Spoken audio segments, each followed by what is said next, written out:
je me dis, «J'ai cru ne jamais, faire ce live et là, la dernière minute, pas de son», enfin bon bref, c'est voilà. Mais c'est pas grave, on y est, je suis vraiment contente, de faire ce live. Donc voilà, c'est une première, hein, comme tu le vois pour moi, c'est une première. J'avais vraiment envie de partager sur un sujet vraiment qui me tient à cœur. Donc le jour où j'ai commencé à écrire à Dieu. Donc c'est un moment qui a complètement, transformé ma relation avec Dieu. J'en parle beaucoup dans Courrier divin et qui a été du coup à l'origine de Courrier divin. Donc voilà. Et c'est vrai que sur Insta, c'est pas évident des fois de parler de certaines choses dans le sens où, ben, on est un peu limité en termes de temps, et je me suis dit que voilà, un live, ça pouvait être, parfait pour avoir un petit peu plus de temps pour, discuter. Bon, t'inquiète pas, je vais pas te prendre, énormément de temps non plus, mais voilà, je veux dire en on a plus le temps qu'en 1 minute 30 quoi, en tout cas, voilà. Et plus de liberté, puis après on peut interagir, donc n'hésite pas. Hem Et oui, voilà, ouais. C'est vrai qu'on ne sait pas, oui, toujours comment partager. C'est vrai qu'à l'oral, c'est beaucoup plus simple que, voilà, se triturer la tête pour écrire des posts ou des réels, voilà, et c'est plus spontané, quoi, donc voilà.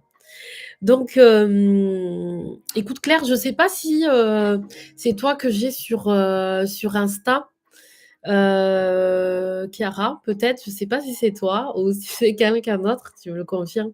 Ouais, super, super. Bon, bah, c'est parfait. Donc on se connaît un petit peu quand même, déjà. Et donc j'avais, peut-être une première, là, je vais peut-être plus me présenter pour les personnes qui ne me connaissent pas et qui vont regarder un petit peu la diffusion de ce live. Donc moi, c'est Tina et du coup, j'ai créé Courrier Divin. Donc Courrier Divin, c'est à la fois un compte Insta et à la fois, du coup, une entreprise, voilà, que j'ai créée où je propose des box pour les femmes chrétiennes. Et en fait, dans chaque box, ça suit un cheminement spirituel toujours le même. Donc lis, écris, prie et vis, voilà. Donc ça commence par, une lettre inspirante, où, pour t'aider en fait à méditer sur un thème, sur une thématique particulière. Et la suite écrit, c'est en fait, une invitation à écrire à Dieu et en fait par des mots, je te guide, dans un moment d'écriture avec Dieu. Voilà. Le but de tout ça, c'est, et puis plus oui, et là maintenant je vais pouvoir inclure, tout un livret en fait où je vais, pouvoir t'équiper, un petit peu plus dans, comment écrire à Dieu, comment se lancer, comment commencer, mais vraiment avec confiance. Donc c'est vraiment ce que j'ai envie de développer encore plus et qui va être dans les prochaines box. Donc le but en fait, c'est vraiment de créer, une vraie conversation intime entre toi et Dieu, recréer une correspondance en fait, voilà, d'où le nom Courrier divin. Et dans ces box-là aussi, on retrouve des objets, des surprises. Pour la plupart, c'est, voilà, des entreprises chrétiennes, qui fabriquent ces objets-là. Et c'est pour prolonger en fait ce moment, dans ton quotidien, que le message de la box que tu auras, eu, puisse vivre en fait dans ton quotidien à travers aussi ces objets. Voilà, donc c'est tout ça, Courrier divin. Et c'est, peut-être une chouette idée, certains me disent ça, mais en tout cas, c'est né, d'une expérience personnelle, donc c'est vraiment profond pour moi. En tout cas, je le vis comme ça. Et c'est ce que j'ai envie de raconter, aujourd'hui. Donc rapidement, flashback, voilà, on remonte à l'été 2011. Et à l'été 2011, moi, je suis étudiante, j'ai 20 ans, je vis chez mes parents, je suis baptisée, je sers à l'église. Franchement, tout va bien, en fait. Sur le papier, je ma vie est belle, on va dire. Et je peux pas dire que je suis malheureuse. Vraiment, tout va bien, sauf que à l'intérieur, en fait, à ce moment-là, je me sens comme, lourde, avec de la confusion, un peu confuse, et je ressens un manque de confiance, en moi à ce moment-là. Pourtant, en fait, j'avais confié ma vie à Jésus en pleine conscience, vraiment. Il s'était révélé à moi, en fait, à plusieurs reprises, parce que moi, j'ai fait des colos chrétiennes, voilà, j'ai grandi vraiment dans l'église. Mais et j'étais baptisée depuis 3 ans. Mais en fait, j'avais cette impression des fois d'avancer, seule par moments et c'était vraiment un mélange particulier. Je croyais en Dieu, de tout mon cœur vraiment, mais j'avais pas toujours conscience en fait que de sa présence dans mon quotidien, dans mes défis, que je vivais chaque jour. Je peux pas dire que j'étais loin de Dieu, mais je sentais comme un peu une distance, entre nous, voilà. Donc je sais pas si, Claire, ou les personnes qui vont écouter un petit peu, après coup, si vous avez déjà, ça vous est déjà arrivé d'avoir un petit peu ce ressenti-là, voilà. Ben ouais, Claire, tu me dis, même véc bon voilà, voilà, exactement. Donc en tout cas, je ressentais ça et c'est assez troublant. Surtout qu'à ce moment-là, en fait, j'avais plein de choses, plein d'évolutions, en fait, dans ma vie de jeune femme. 20 ans, c'est un âge, voilà, où il se passe quand même pas mal de choses et à ce moment-là, moi, je faisais des études d'assistante sociale. Donc vraiment, les études que j'aime trop, quoi, enfin que j'ai toujours voulu, faire et ça implique aussi que, bah, il y a beaucoup de travail sur soi, en fait. C'est comme, par exemple, une personne qui va devenir, psychologue. L'idée, c'est un peu qu'elle puisse elle-même, bénéficier d'une psychothérapie pour, être, en mesure, en fait, d'aider, enfin, dans toute relation d'aide, d'être en mesure trouver cet équilibre pour aider, pour être assez armée. Ben, en fait, c'est un peu ça aussi les études d'assistante sociale, c'est qu'on va venir, vraiment travailler sur soi, pas mal d'introspection, et ça vient bouleverser des choses. On rencontre des personnes en souffrance aussi, où à l'âge de 20 ans, des fois, on n'est pas toujours préparé à ça, donc c'était plein de défis, mais à la fois j'étais super heureuse d'être là, quoi. Vraiment, et ça fait écho un petit peu peut-être, toi Claire, tu l'as déjà vécu ou d'autres, à des situations où, des fois on vit des choses, comment dire? Heureuses. On a des situations qu'on on veut y arriver quoi, on est là, on a toujours voulu, y être. Ça peut être, ben, pour certaines personnes, l'arrivée d'un bébé, d'autres le mariage, d'autres ça peut être un nouveau job, un nouveau service dans l'église. Donc c'est un truc en soi, c'est positif, mais pourtant, il y a toujours ce truc où on se sent lourde, fatiguée, confuse, et c'était un petit peu ça, en fait. C'est ce que je vivais.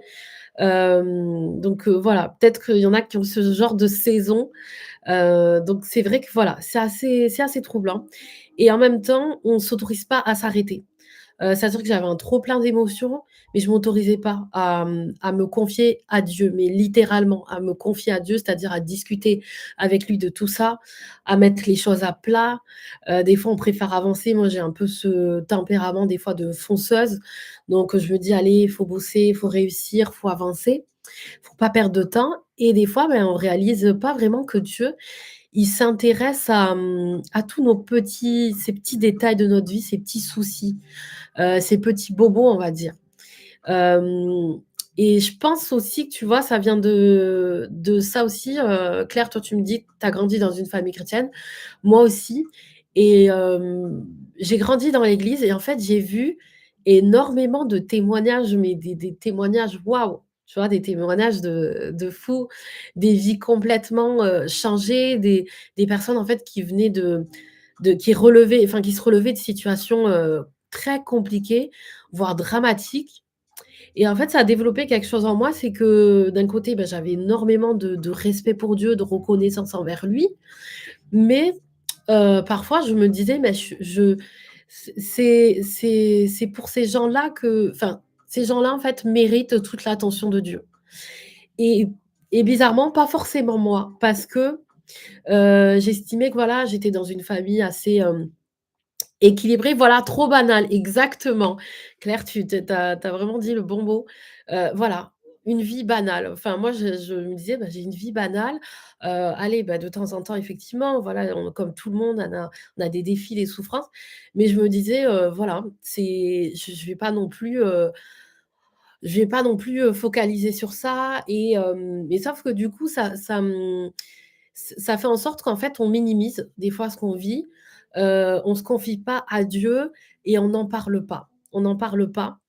Hem et du coup, voilà, c'est ce qui vient un petit peu, ce qui venait peser et en face, à force de pas en parler, ça prend beaucoup de place finalement. Tous les petits soucis, qu'on accumule, bah, au bout d'un moment, ça fait un gros souci, quoi et le problème, c'est ça. Quand on garde tout ça pour soi, les doutes, les hésitations, peut-être les micro-blessures, les choses comme ça, bah, en fait, ça finit par peser lourd et ça fait beaucoup, beaucoup de bruit dans notre tête. Ça embrouille nos pensées, ça casse l'assurance peut-être qu'on pourrait avoir et à ce moment, c'est exactement ce que je vivais, quoi. J'étais une jeune femme qui avançait, oui, dans le bon chemin, je pense, oui, mais avec le sentiment d'être seule, en fait. Voilà. Et voilà, c'est un peu troublant de vivre ça en tant que chrétienne et oui, voilà, non, non, mais clair, en fait, voilà, tu dis vraiment un petit peu ce que je vis là, je lis un petit peu les choses. Voilà, donc c'est vraiment ça, ouais. Un témoignage qui paraît, peu comparé aux gens, ouais, qui ont grandi dans le monde, ouais, c'est vraiment ça. Et donc du coup, voilà, on se confie pas non plus, quoi. Du coup, on se confie pas et on se dit: «Bon, ben, moi, pour moi, tout va bien», quoi. Alors qu'il y a des choses, à exprimer. Il y a des choses à exprimer à Dieu, même quand, on a grandi dans un cadre, voilà, on va dire sécure, chrétien. On a nos propres défis et ça, je l'avais pas en tête. Voilà, c'est-à-dire que c'est insidieux. Le matin, je me levais pas en me disant, «Bon, ben, aujourd'hui, Tina, bah, tu as tel problème, tu en parles pas à Dieu», voilà. Non, c'est beaucoup plus insidieux, c'est des choses qu'on va omettre de dire, quoi. Et moi, ça me fait penser un petit peu à un exemple. Des fois, par exemple, dans un couple, un truc qui est important, c'est qu'on a souvent un petit peu ce type de discussion, des fois le soir quand on se retrouve. Alors, ça a été ta journée, tout ça et hem et en fait, l'autre répond, enfin, si l'autre répond: «Bah, ça a été compliqué», généralement, tu as l'autre qui essaie de relancer, en fait et qui essaie de savoir: «Ah bon, pourquoi? Qu'est-ce qui s'est passé?» Enfin et puis il y a une discussion qui s'enclenche, en fait. Hem et moi, en fait, avec Dieu, c'était comme si, je lui disais: «C'est compliqué», certaines fois, mais en fait, même quand il me relançait, en fait, je continuais pas la discussion et je pense que c'était ça mes moments de prière, c'était comme des conversations, inachevées. C'est-à-dire que je j'allais pas au bout. J'exprimais pas, ce qui se passait pour moi, parce que j'estimais que, c'était pas forcément, parce que c'était pas forcément assez grave pour en parler et quand on fait le point, franchement, quand, des fois on a ces petites discussions, de couple là que je décris. À aucun moment, à mon avis, c'est des discussions, où on va apprendre un gros drame. S'il y a un gros drame ou quelque chose de très, très grave, généralement, on appelle en urgence et on n'attend pas le soir avant d'en parler, voilà. Ça va souvent être des choses qu'on va exprimer, ça va être des petites choses, mais des choses qui nous dérangent et qui nous contrarient et ça, c'est important même aux yeux de l'autre, en fait. C'est super important de savoir ces petites choses qui contrarient, qui nous ralentissent, qui nous éprouvent et l'autre est attentif et je me dis à combien plus forte raison Dieu. Ben, pour lui, c'est pas enfin, c'est super important pour lui aussi de connaître tous nos petits bobos et de nous aider, en fait, à avancer et oui et ce que tu dis, c'est vrai, on conseille les gens, Claire, tu dis: «On conseille les gens, mais on ne voit pas comment on devrait aussi aller poser tout aux pieds de Dieu». C'est vrai, c'est vrai. C'est vrai parce que je pense que ça rejoint un petit peu ce que je disais. En plus, j'ai été moi en école d'assistante sociale, donc j'étais aussi dans une position un petit peu de conseillère, dans de la relation d'aide. Donc effectivement, hein, les fardeaux, peut-être des autres, je les portais, je conseillais aussi, mais ah bah, école d'infirmière, c'était OK. Voilà, bah, en plus dans ce type de métier, voilà et puis, ouais, on s'écoute pas du coup. On s'écoute pas et puis surtout on se confie pas. On se confie pas. Ouais, très important. Donc du coup, voilà, j'étais un petit peu dans cet état-là et j'étais arrivée à un moment où je pense qu'il était temps pour moi de reconnecter à Dieu comme un père, de retrouver en fait une forme de d'intimité et quelque chose d'authentique, de sincère en fait, de tout dire, voilà. Tout ça, moi, je vous le livre, je te le livre Claire, mais à tous ceux qui vont écouter, je vous le livre, mais c'est après des années de réflexion, d'expérience, mais sur le coup, je comprenais pas tout ce qui se jouait et là, on arrive du coup le 22 août 2011, voilà, le 22 août 2011, donc ce fameux jour et là, j'étais effectivement dans cet état, d'inconfort, je comprenais pas, je me sentais pas super bien, mais en même temps, je peux pas dire j'étais malheureuse, c'était un peu particulier et là, sur un coup de tête, mais vraiment, c'est venu comme ça, sur un coup de tête, je décide d'écrire, une lettre à Dieu, vraiment. Trop plein d'émotions et là, je me dis: J'ai besoin d'écrire une lettre à Dieu». Ça me vient vraiment comme ça, mais vraiment comme un cheveu sur la soupe et avec du recul, franchement, je suis persuadée que c'est le Saint-Esprit, qui m'a poussée à poser cet acte, vraiment. Donc je ressens une telle urgence qu'en fait, je prends le premier cahier venu, mais vraiment un truc, le cahier en question, c'était un vieux cahier de 3e, vraiment, pas beau, moche, mais c'était tellement important pour moi de commencer là, de déverser, ce que j'avais, d'écrire ce que j'avais à dire là de suite que j'ai même pas attendu. J'ai même ce cahier là encore, je l'ai encore aujourd'hui, donc je te le montre Claire et à tous ceux qui vont regarder, regardez comme il était pas beau. Pas beau du tout ce cahier et voilà, là on voit même la troisième 3 et en fait c'est un cahier d'art plastique parce que, je sais pas si comment ça se passait vous, mais, en début d'année, on avait tous, voilà des cahiers d'art plastique. On écrivait quoi? Allez 3 pages sur, l'histoire de l'art et après le reste du temps, ben, en fait c'était en fait, on faisait plutôt des travaux, pratiques, donc on s'en servait plus et là, c'est ce qui me restait là et donc du coup, j'arrache les premières pages. Là, on voit bien que j'ai arraché les premières pages et j'écris, cahier d'expression et là, ben voilà, lettre à mon Dieu. Ça a commencé comme ça, pardon, lettre à mon Dieu, donc le 22 août 2011 et là, waouh, il se passe quelque chose de très fort, de très, très, très, très fort. C'est-à-dire que, j'écris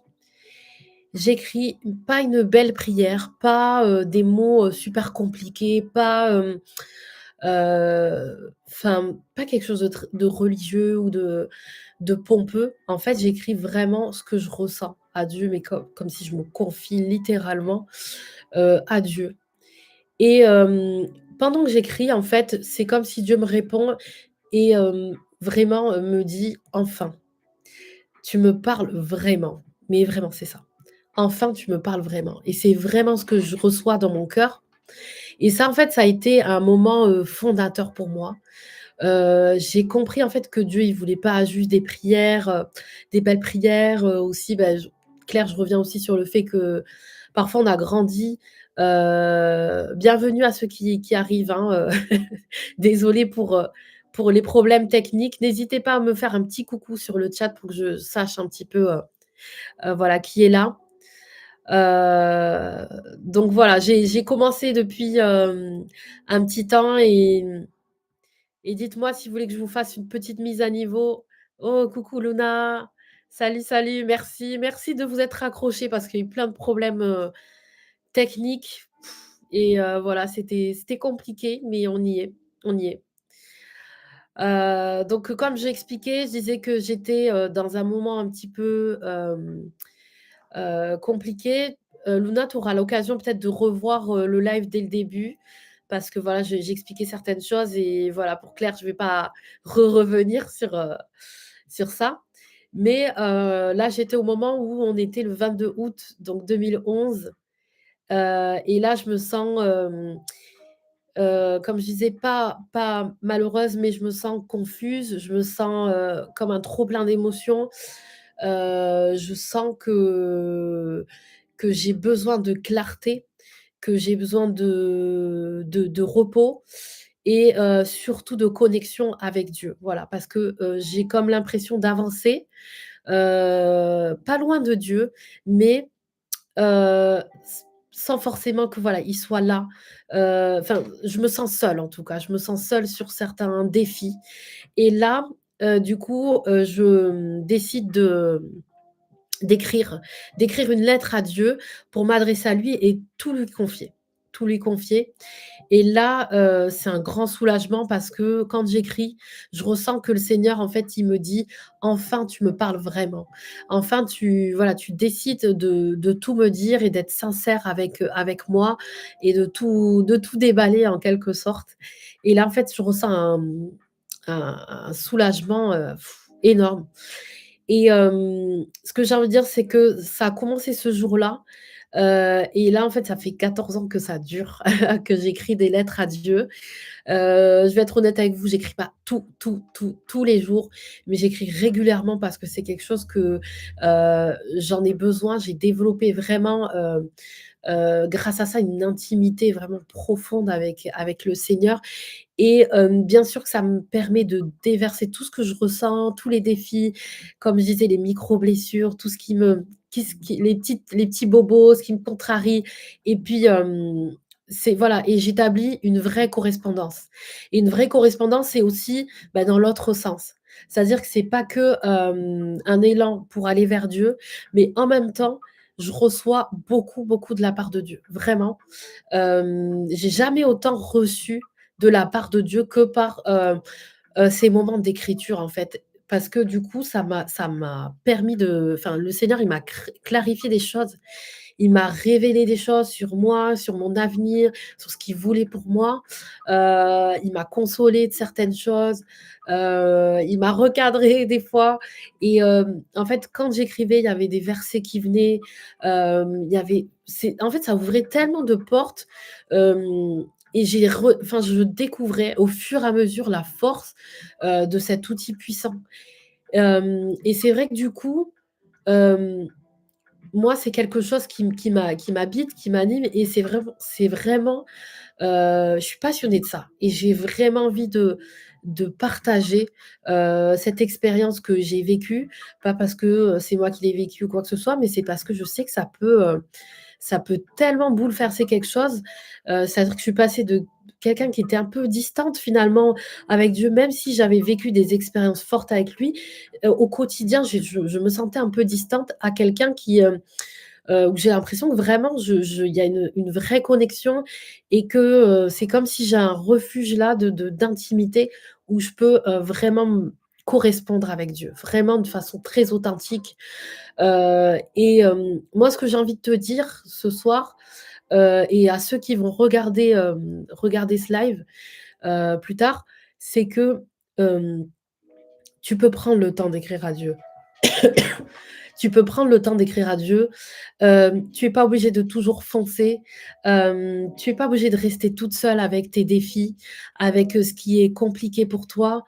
Hem, Tu peux continuer, tu peux écrire, à Dieu et être, le plus sincère possible parce que c'est quelque chose de tellement, tellement, tellement riche et avant de terminer, du coup, j'ai, juste envie de partager peut-être une petite, annonce là au niveau de Courrier du Vin. Donc Courrier du Vin est en train d'évoluer de plus en plus, je vais recentrer, la vision sur, cet essentiel, écrire à Dieu et pouvoir en fait, équiper, équiper bon, physiquement, mais équiper encore plus, même, donner des ressources vraiment concrètes pour pouvoir en fait se lancer, dans cette aventure, se lancer et de pouvoir avoir cette liberté, mais avec confiance, en fait, de pas se dire, par où je commence, parce que souvent, c'est des questions qu'on me pose et je me dis: «Il faut que j'y réponde». Il faut que j'y réponde Du coup, de plus en plus, il va y avoir un petit peu de contenu à ce niveau-là, notamment dans les box. Donc là, c'est la période de Noël bientôt, donc c'est l'occasion et dans les prochaines box là, que je propose, qui sont disponibles là sur mon site, il va y avoir quelque chose à ce niveau-là, pour pouvoir en fait, vraiment, équiper les femmes qui ont envie d'aller comme ça plus loin avec le Seigneur, découvrir en fait cette forme de prière, parce que c'est réellement une forme de prière et aujourd'hui, s'il y a une seule chose à retenir, c'est, je crois vraiment que Dieu veut rétablir cette correspondance avec toi. Si tu es là, c'est pas par hasard et c'est pas juste des prières, une prière rapide, là, entre 2 activités ou une prière des fois prononcée, tu prends exemple un petit peu ce que tu as entendu à l'église, c'est bien de prendre exemple, mais des fois, on a presque tendance à faire des fois du copier-coller, c'est pas toujours, très personnel, c'est un peu impersonnel. Moi aussi, je suis passée par là, il y a aucun jugement et c'est vrai que moi, je sais que, l'écriture, ça m'a permis d'être tellement authentique avec Dieu, d'être tellement sincère et de pas tourner autour du pot et vraiment, c'est ce que je t'invite à faire. Donc si tu, peux retenir une seule chose, peut-être ce soir, après ce live, prends un carnet, n'importe lequel, une feuille. Regarde, moi, j'ai commencé avec un truc tout moche. Donc prends un carnet, prends une feuille, heu et écris ta première lettre à Dieu. Dis-lui ce que tu veux lui dire. Dis-lui ce que tu ressens là, de suite, ce que tu ressens, ce que tu as ressenti aujourd'hui, même si c'est un petit truc, même si c'est un petit bobo, dis-lui. Ça peut être qu'une seule phrase, ça peut être 2 phrases, ça peut être, peut-être tu vas être surprise de l'ampleur que ça peut prendre. Moi, je sais que des fois, je commence à écrire, je crois que je vais écrire 3 4 phrases, mais en fait, c'est des lignes et des lignes entières, donc ne te bride pas dessus, n'aie pas peur de passer à l'écrit. Des fois, il y a un mythe un petit peu autour de ça. C'est vrai que dans notre culture, même en France, il y a un peu du sacré dans tout ce qui est écriture. C'est très élitiste. Des fois, on pense que c'est quelque chose, faut savoir écrire. Non, non, c'est pas une question, de est-ce que tu es écrivaine ou est-ce que tu as les bons mots, les bonnes formulations. Alors là, Dieu, lui, il veut ton cœur. Tout simplement, ton cœur. Vrai, brut, sincère, il veut ton cœur. Donc, voilà, juste une invitation ce soir, prends un carnet, prends une feuille et écris à Dieu. Écris à Dieu, et juste que ça soit tes propres mots. Voilà, c'est tout le message que j'avais envie de dire, à travers, en fait, mon témoignage. Hem et voilà, donc du coup, de plus en plus, je vais peut-être apporter des choses un petit peu à ce niveau-là. On refera peut-être des lives quand, ça ira mieux au niveau technique. Je suis vraiment, vraiment désolée pour, tout ce qui est technique, mais voilà, retenez une seule chose, écrivez à Dieu, dites-lui tout. Il a tellement envie de vous lire, de vous entendre et de vous répondre aussi. Donc établissez une correspondance avec lui. Voilà, je vous souhaite une bonne soirée. Je vais vous laisser. Voilà, passez une bonne soirée et puis, à bientôt sur Instagram et peut-être qu'on se refera un live du coup sur YouTube. Voilà, donc je suis contente d'avoir fait enfin ce live. Merci, bonne soirée Luna et voilà, soyez bénis et à bientôt. Ciao.